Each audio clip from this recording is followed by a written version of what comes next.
Extreme sports have evolved from cliff diving and surfing among native tribes of the Polynesian and Pacific Islands to flight suits created by innovators such as Leonardo da Vinci and Fausto Veranzio.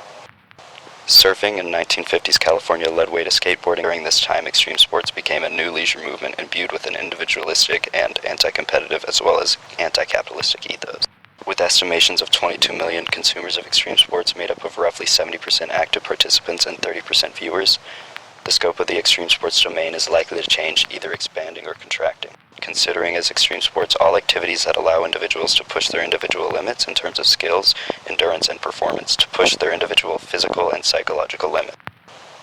Although the definition seems eerily akin to descriptions of traditional sports, the main distinctions of extreme sports are the choice to turn one's back on safety, the presence of various psychological drivers, and the derivation of excitement. Key psychological drivers of extreme athletes are combined to explain reasons for competition as well as continued progression, such as sensation-seeking theory, reversal theory, edgework theory, and flow theory.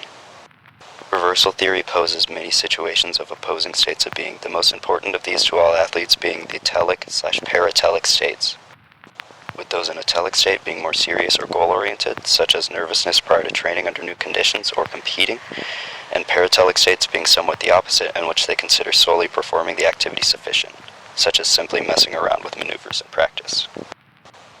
The individual sensation-seeking trait is defined as the seeking of varied, novel, complex, and intense sensations and experiences, and the willingness to take physical, social, legal, and financial risks for the sake of such experiences. Edgework theory departs from the view that engagement in voluntary risk-taking denotes an inner tendency for self-destruction.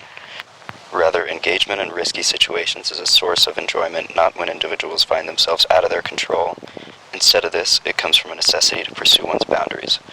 Flow theory suggests that flow experiences are perceived by individuals as senses of pure intrinsic enjoyment without any external reward. Even with all the proper equipment and experiential training, user error can occur for numerous reasons.